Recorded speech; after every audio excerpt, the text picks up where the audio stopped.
আল্লাহ নবী আমার মসজিদুল আকসাতে হাজির হয়ে গেলেন।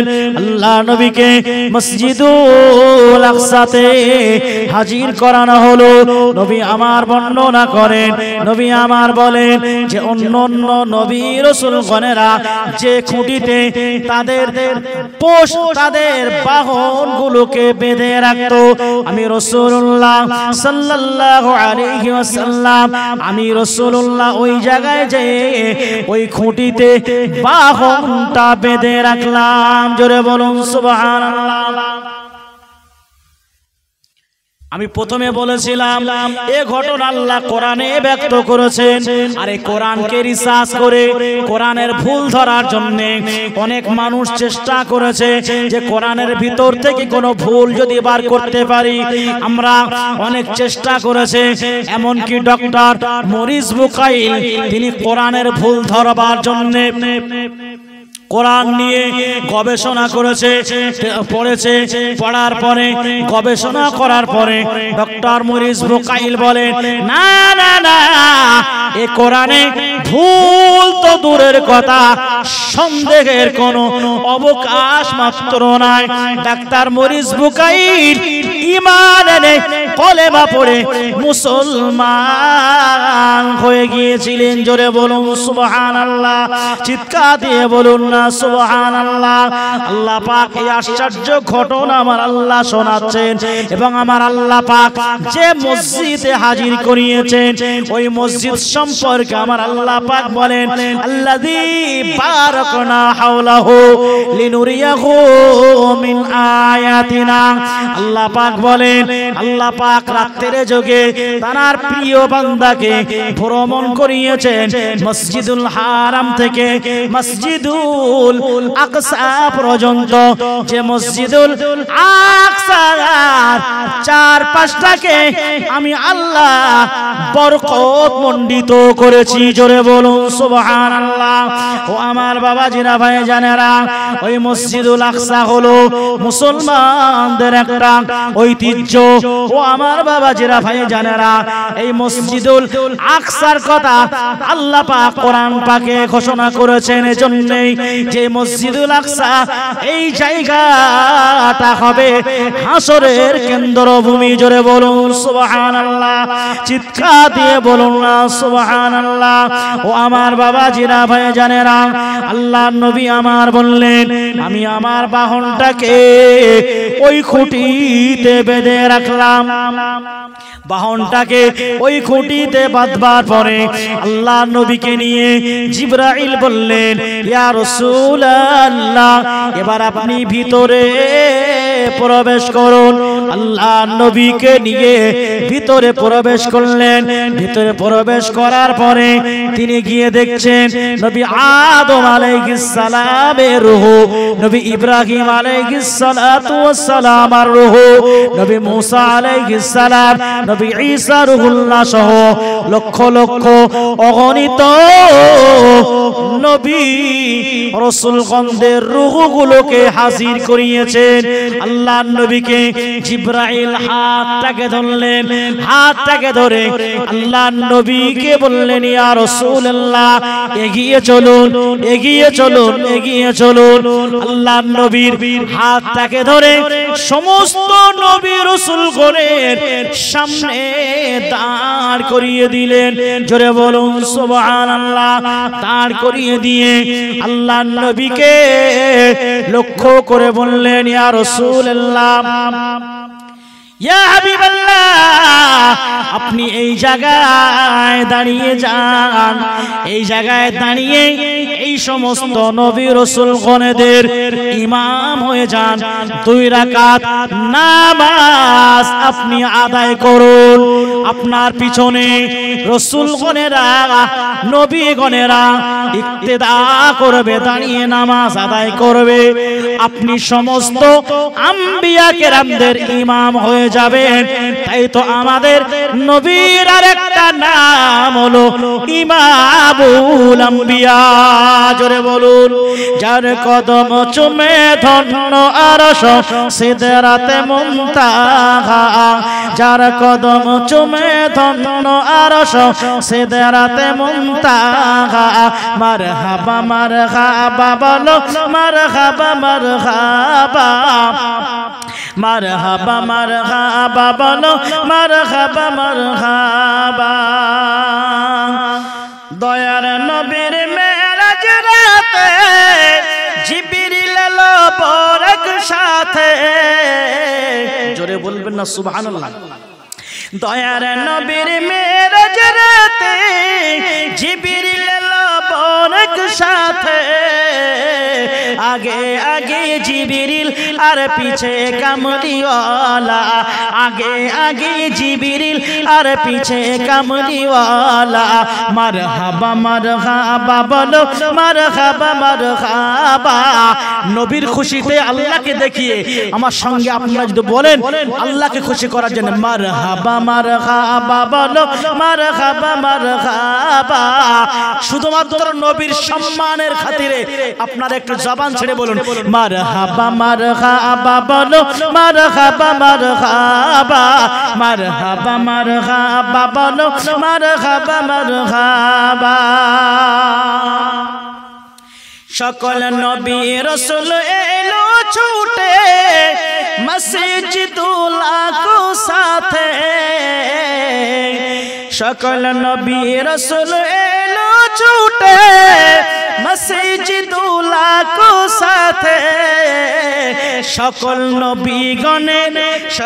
নবীগণের ইমাম হলেন মুহাম্মাদুর রাসূলুল্লাহ, জোরে বলবেন না। সকল নবীগণের ইমাম হলেন মুহাম্মাদুর রাসূলুল্লাহ। মারহাবা মারহাবা বলো মারহাবা মারহাবা, মারহাবা মারহাবা বলো মারহাবা মারহাবা। যার কদম চুমে ধন্য আরশ সিদরাতে মুনতাহা, যার কদম চুমে ধন্য আরশ সিদরাতে মুনতাহা। মারহাবা মারহাবা বলো মারহাবা মারহাবা। গেলেন নবী আরশ পাকে পায়ের জুতা লয়ে হাতে, জোরে বলুন সুবহানাল্লাহ। আমার নবীর আখলাক, আমার নবীর আদর্শটা দেখুন। আল্লাহর সঙ্গে কথা বলবেন, পায়ের খড়মটা খুলে নিলেন। আল্লাহ পাক বলেন হাবিব রে তুমি তো মুসা নাও, তুমি তো হাবিবুল্লাহ, জোরে বলবেন না।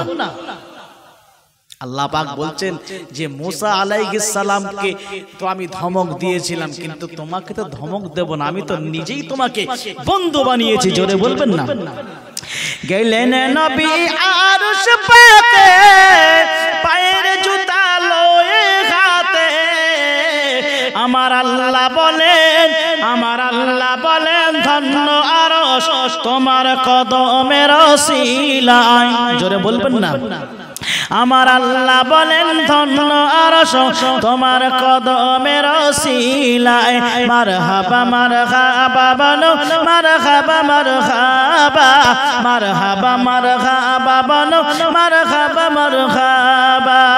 যার কদম চুমে ধন্য আরশ সিদরাতে মুনতাহা, যার কদম চুমে ধন্য আরশ সিদরাতে মুনতাহা।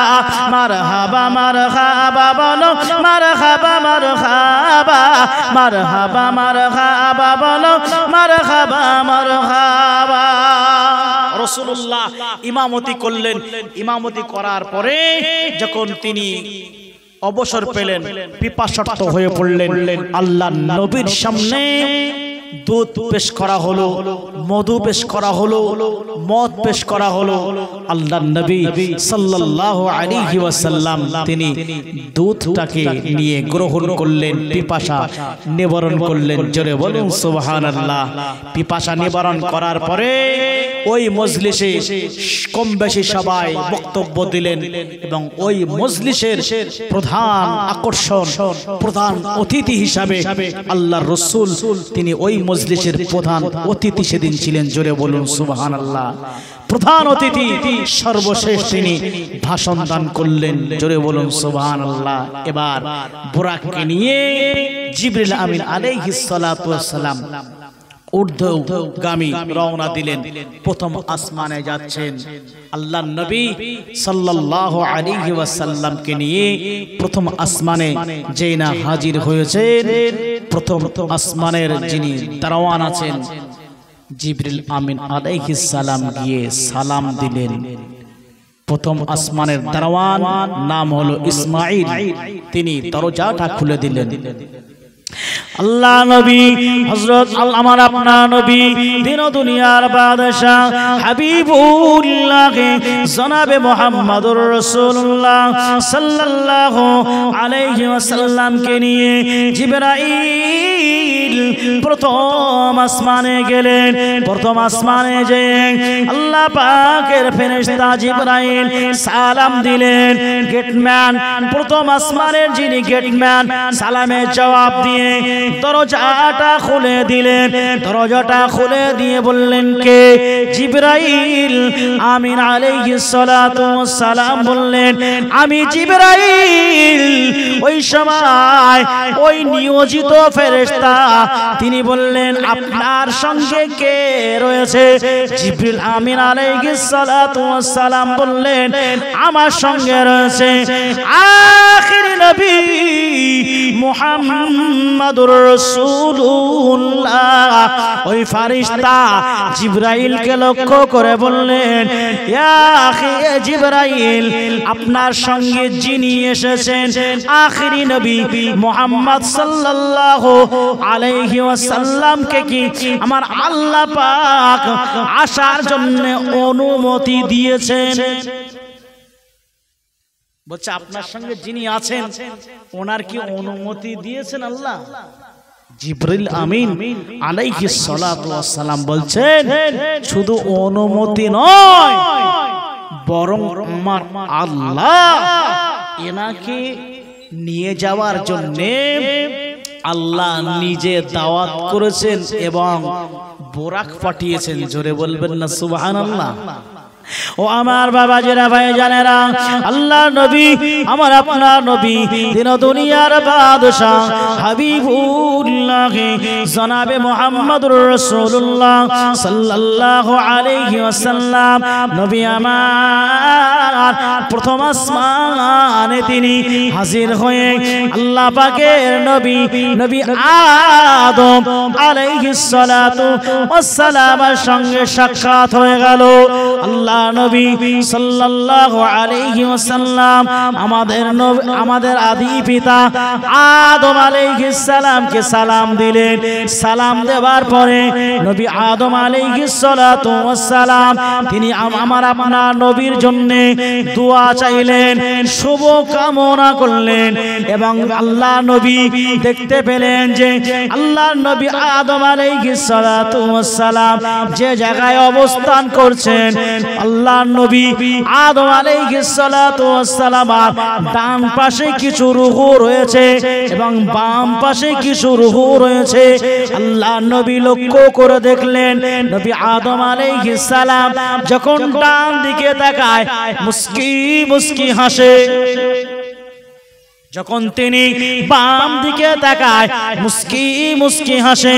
আমাদের নবী দিন দুনিয়ার বাদশা হাবিবুল্লাহ জনাবে মুহাম্মদুর রাসূলুল্লাহ সাল্লাল্লাহু আলাইহি ওয়াসাল্লাম নবী আমার জিজ্ঞাসা করলেন আপনি যখন ডান দিকে তাকান মুস্কি মুস্কি হাসেন এবং আপনি যখন বাম দিকে তাকান তখন আপনার চোখ দিয়ে কেন পানি পড়ে?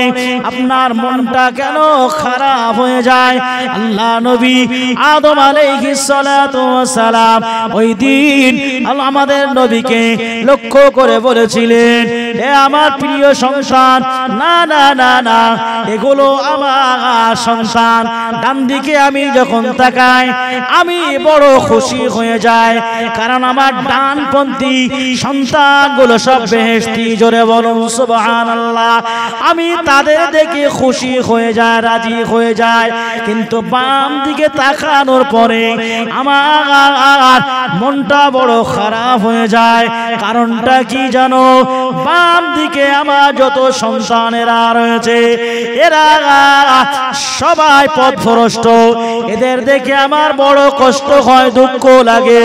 ও আমার বাবাজিরা, ভাইজানেরা, আমার আপনার নবী দিন ও দুনিয়ার বাদশাহ হাবিবুল্লাহ জনাবে মুহাম্মদুর রাসূলুল্লাহ সাল্লাল্লাহু আলাইহি ওয়াসাল্লামকে নিয়ে এবার জিবরিল দ্বিতীয় আসমানে হাজির হলেন। তাকবীর, নারায়ে তাকবীর। নবী ঈসা রূহুল্লাহ, নবী ইব্রাহিম আলাইহিস সালাম, জোরে বলুন সুবহানাল্লাহ। নবীগণেরা সাক্ষ্য দিয়েছেন, ইয়া হাসিরু ইয়া হাসিরু, জোরে বলুন সুবহানাল্লাহ। আল্লাহর নবীকে নিয়ে চলছেন। এক পর্যায়ে তিনি অনেক দৃশ্য দেখলেন, সব বলা সম্ভব নয়। রাসূলুল্লাহ যেতে যেতে যে দৃশ্যগুলো দেখেছেন সেই দৃশ্যগুলো একমাত্র উম্মতে মুহাম্মাদী নবীর উম্মতদের দৃশ্যগুলো রাসূলুল্লাহকে দেখানো হয়েছে। তিনি যেতে যেতে দেখতে পাচ্ছেন যে একজন ব্যক্তি দাঁড়িয়ে রয়েছে, তার মুখ দিয়ে আগুন ঢোকানো হচ্ছে এবং ওই আগুন পিছনের রাস্তা দিয়ে বেরিয়ে যাচ্ছে। আবার দেখতে পাচ্ছে যে একজন ব্যক্তি তিনি কাঠগুলোকে একত্রিত করছে, কাঠগুলো একত্রিত করছে, বোঝা তৈরি করছে এবং এত বড় বোঝা তৈরি করছে যে মাথায় তুলে রাখতে পারবে না। তুলতে যাচ্ছে, মাথায় নিতে যাচ্ছে, কিন্তু পড়ে যাচ্ছে। আচ্ছা বলেন দিন, আমরা যদি ধানের বস্তা হোক বা পাটের বস্তা হোক, যে কোনো সবজির বস্তা হোক, যদি মাথায় তুলতে যায় আর যদি রাখতে না পারি, যদি ফেলে দিই, তাহলে আমরা মাল কি ওর ভিতর আর ঢোকাবো না মাল কমিয়ে নেব? মাল কমিয়ে রাখবো। পাট কাটেন তো, পাটের বোঝা তৈরি হয় না, মাথায় নেওয়ার পরে যে খুব কষ্ট হচ্ছে, বলে না খ্যাপে মরে না তো চাপে মরে। দরকার নেই দুই এক খ্যাপ বেশি ববো, কিন্তু চাপে মরে ঘাড় নষ্ট করে লাভ নেই, পরের দিন কাজ করতে পারবো না, খাওয়া হবে না, এই চিন্তায় মাল অল্প করে নেয়। আল্লাহর নবী দেখছেন যে সে কাঠগুলোকে সাজাচ্ছে, সাজিয়ে বড় বোঝা তৈরি করছে এবং নিজের মাথায় তুলছে, ফেলে দিচ্ছে, তুলতে পারছে না, রাখতে পারছে না। আল্লাহর নবী দেখছেন যে ওর উপরে আবার কাঠ সাজাচ্ছে। বুঝতে পারেননি যে ওর উপরে আবার কাঠ সাজাচ্ছে। রাসূলুল্লাহ জিবরিল কি বললেন, ইয়া আখি জিবরাইল, এই পাগলটা কে যে বোঝা নিজে বইতে পারবে না, তার উপরে সাধ্য দিতে বোঝা সে নিজেই চাপিয়ে নিচ্ছে। ইয়া আখি জিবরাইল, এই ব্যক্তিটাকে জিবরিল আমিন আলাইহিস সালাম বলেন আরো এগিয়ে চলুন। আল্লাহর নবী আরো কিছু দূর এগিয়ে যাওয়ার পরে দেখতে পাচ্ছেন বিরাট একটা আগুনের চুলা, আর তার ভিতরে উলঙ্গ নারী পুরুষ দাউ দাউ করে জ্বলছে। আগুন স্ফুলিঙ্গ এত জোরে ধাক্কা দিচ্ছে যে চুলার মুখ পর্যন্ত চলে আসছে। নবী আমার জিবরাইলকে বললেন, ইয়া আখি জিবরাইল, এরাই বা কারা? জিবরিল আমিন আলাইহিস সালাম বললেন আরো একটু এগিয়ে চলুন। আল্লাহর নবী সাল্লাল্লাহু আলাইহি ওয়াসাল্লাম এই জিনিসগুলো দেখার পরে এক পর্যায়ে আল্লাহর নবীকে নিয়ে গেলেন কোথায়? যেই মসজিদুল আকসার কথা আমি বলছিলাম যে আল্লাহ কোরআনে বলেছেন, যেই মসজিদুল আকসাতে আল্লাহর নবীকে নিয়ে হাজির করালেন। জোরে বলুন সুবহানাল্লাহ। আল্লাহ নবী সাল্লাল্লাহু আলাইহি ওয়াসাল্লামকে ওই মসজিদুল আকসাতে আমাদের নবীকে হাজির করানো হলো। আমাদের নবী যখন ওই মসজিদে হাজির হয়ে গেলেন, নবী আমার দেখতে পেলেন যে আল্লাহর নবী ঢোকার পূর্বে নবীজি সাল্লাল্লাহু আলাইহি ওয়াসাল্লাম আসার পূর্বে আল্লাহ পাক অগণিত নবী রাসূলগণের রূহগুলোকে আল্লাহ পাক ওই মসজিদুল আকসাতে হাজির করিয়ে দিলেন। জোরে বলুন সুবহানাল্লাহ। যেমন আজকে একদল শ্রোতা রয়েছে জোনায়েদ সিদ্দিকী ভাইজানের ওয়াজ নসিহত শোনার জন্য অ্যাডভান্স এসে হাজির হয়েছেন। ঠিক বলছি না ভুল বলছি? হ্যাঁ, মানে ওনার ভক্ত জানারা ভালোবাসেন, মহব্বত করেন। অবশ্যই মহব্বত তো আমাদেরকে করতে হবে, ওটা তো আমাদের সেন্টার নাকি? বাংলার মানুষদের জন্য ফুরফুরা দরবারটা হলো একটা সেন্টার। আর যদি ওই সেন্টারে কেউ যদি না যায়, সেন্টার বাদ দিয়ে যদি অন্য জায়গায় যায়, তা কাজ ভালো হবে বলে মনে হয়। কিন্তু আফসোস হয়, দুঃখ হয়, কিছু মানুষ আছে তারা আবার বলে তোরা এত ফুরফুরায় যাস কেন, ফুরফুরায় যাস কেন, বলে না আবার দুঃখ লাগে, আফসোস হয়। কিছু মানুষ রয়েছে আমি জানি না আমার আওয়াজ যতদূর পৌঁছাচ্ছে এর ভিতরে ওই রোগী আছে কিনা, থাকলে আমার যায় আসে না। তারা বলে হুজুরদের কেন নিয়ে আসিস? হ্যাঁ, ওরা আসবে তো শুধু বাপ দাদার কেচ্চা কাহিনী বলবে। হ্যাঁ, আমার বাপ এই ছিল, আমার দাদু ওই ছিল, এই কথা বলে 2 ঘন্টা সময় পার করে 18,000 20,000 টাকা নিয়ে চলে যাবে। ওদের কেন বলিস? যে এই কথা বলে, যে ওদের কেন বলিস, ওরা এসে বাপ দাদার কেচ্চা কাহিনী বলবে বলে চলে যাবে। আমি বলি ওকে জিজ্ঞাসা করো তো যে খোকা তুই তোর বাপের কথাটা একটু বল না। যদি আপনি জিজ্ঞাসা করেন ও তখন বলবে ও আমার আব্বা আলকেট তো লোকের জমি। কি বলবে? আমার কথা বলতে পারেননি? আমার আব্বা জমি বন্ধ করে দিল, আমার আব্বা সুদের সঙ্গে জড়িত ছিল, আমার আব্বা বেনামাজি ছিল।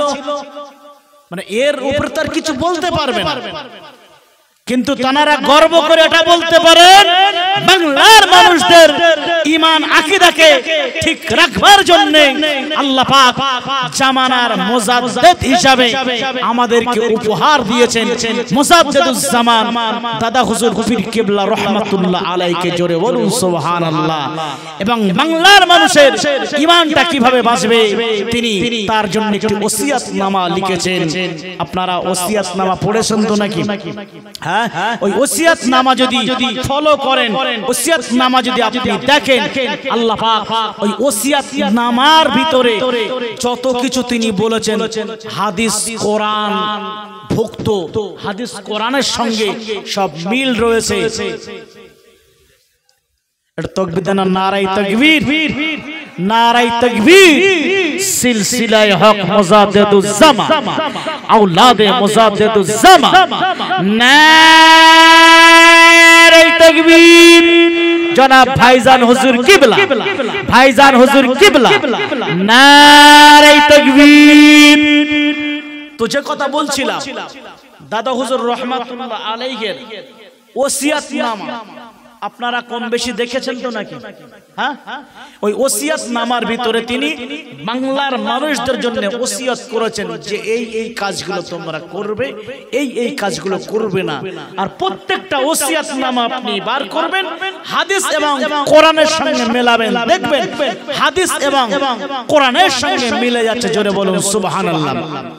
হেদায়েত আওয়াজ শুনতে পেলেন, কি আওয়াজ? কবরবাসী কবরের ভিতরে আল্লাহর কোরআন তেলাওয়াত করছে। জোরে বলবেন না? হাসান বসরি মস্ত বড় আল্লাহর ওলি, আমরা তো বুঝবো না, কারণ আমাদের যে চোখ আল্লাহ দিয়েছে এই চোখ দিয়ে শুধু দুনিয়া দুনিয়া দুনিয়া, কোথায় টাকা কোথায় কি এইসব। আমাদের যে অন্তর, যে মন আল্লাহ দিয়েছে, আমাদের মনটাকে অন্তরটাকে আমরা কলুষিত করে শুধু আমরা অন্তরকে রোগাক্রান্ত করে অন্ধ হয়ে গিয়েছি। তো আল্লাহর ওলিরা তাদের অন্তর কলুষিত নয়, তাদের অন্তর হলো পরিষ্কার ছাপ, তাদের অন্তরের চোখ আমার আল্লাহ খুলে দিয়েছেন। জোরে বলুন সুবহানাল্লাহ।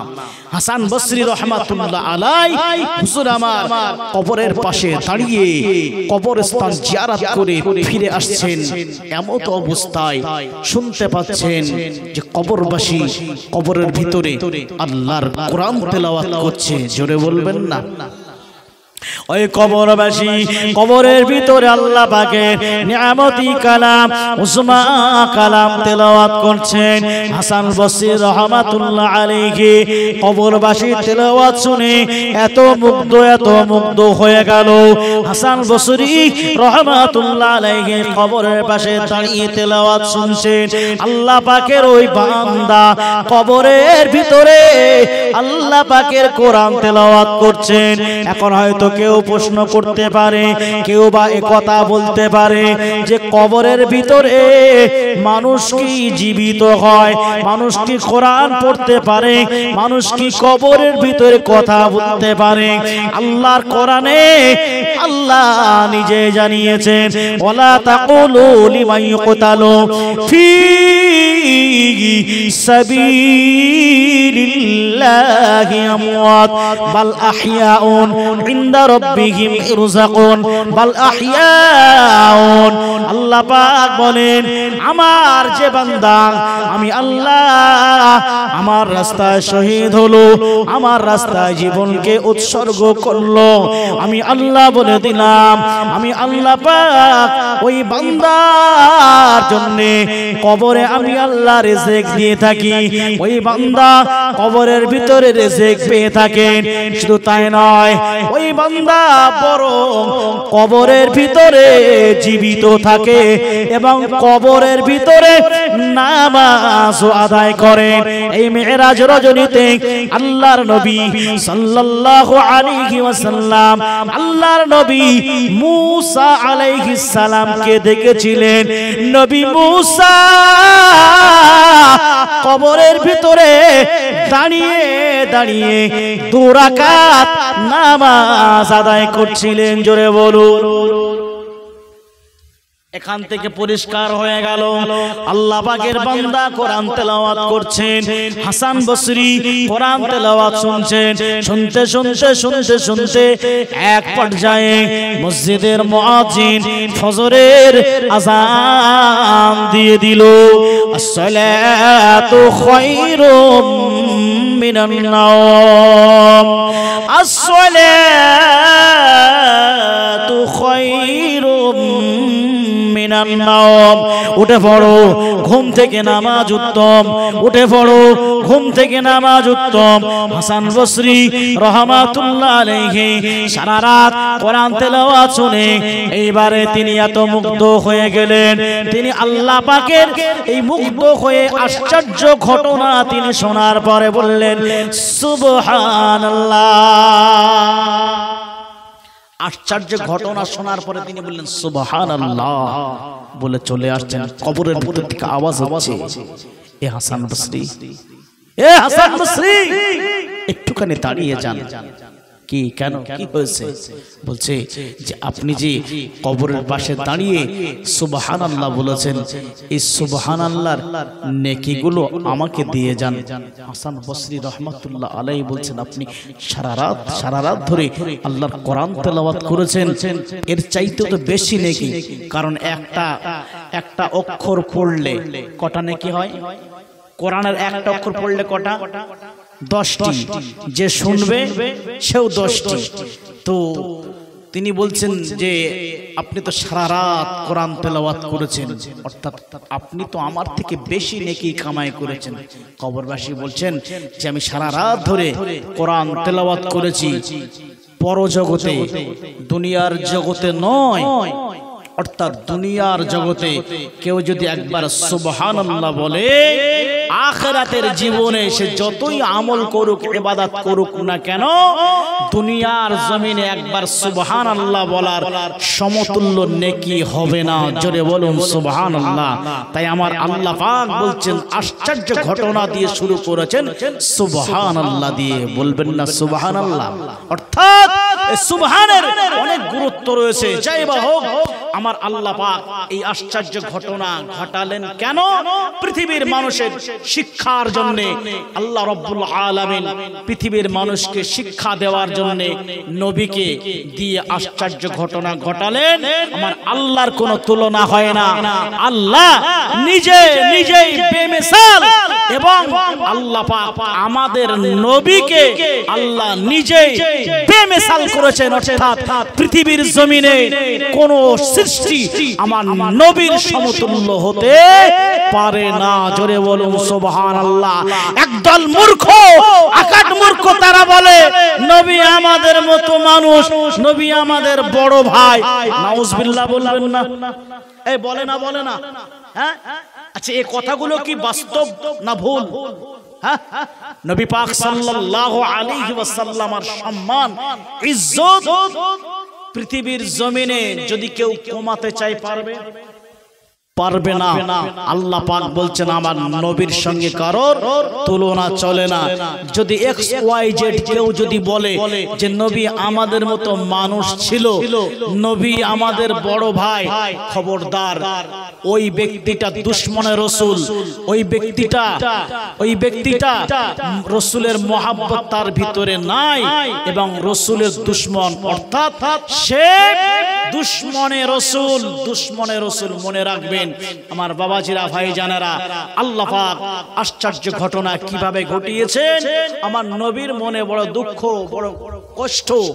আল্লাহ পাক বলেন, হে আমার পিয়ারা হাবিব, তায়েফের ময়দানে তায়েফবাসীরা আপনাকে রক্তাক্ত করেছে, উহুদের ময়দানে আপনার দন্দন মোবারক শহীদ হয়েছে, নামাজি হালতে আপনার কাঁধের উপরে উটের পচা নাড়িকে চাপানো হয়েছে। ইয়া রাসূলুল্লাহ, আপনাকে অসম্মান করা হয়েছে, আপনার বিরুদ্ধে কুচ্ছা রটনা করা হয়েছে, আপনার মনে দুঃখ দেওয়া হয়েছে। আপনি চিন্তা করবেন না, 1 তারিখে এই মেরাজ রজনীর ঘটনা ঘটার পূর্বে আল্লাহর নবী হেঁটে হেঁটে যাচ্ছেন রাস্তা দিয়ে, এমতো অবস্থায় আসমানের দিকে আল্লাহর নবী মাথাটা উঁচু করে তাকালেন, দেখতে পেলেন আসমানে এক খণ্ড মেঘ বিরাজ করছে, আর ওই মেঘের ভিতরে জিবরিল আমিন আলাইহিস সালাতু ওয়াস সালাম হাজির হয়ে আছেন। জোরে বলুন সুবহানাল্লাহ। আল্লাহর নবী মনে বড় ব্যথা, দুঃখ, কষ্ট নিয়ে ওই মেঘখণ্ডের দিকে তাকিয়ে আছেন। জিবরাইল আমার নবীকে সালাম দিলেন, আসসালামু আলাইকা ইয়া রাসূলুল্লাহ, ইয়া হাবিবাল্লাহ, আপনাকে যারা দুঃখ দিয়েছে আপনি অর্ডার করুন, যারা পাহাড় গুলোকে নিয়ে ইতিপূর্বে মানুষের উপরে চাপিয়ে তাদেরকে ধ্বংস করে দিয়েছে, ওই সমস্ত ফারিস্তাদেরকে আমি অর্ডার করছি, তারা ওই পাহাড়গুলোকে নিয়ে যারা আপনার মনে দুঃখ দিয়েছে তাদের মাথার উপরে চাপিয়ে দিন। আল্লাহ নবী আমার ওই সময় জিবরাইল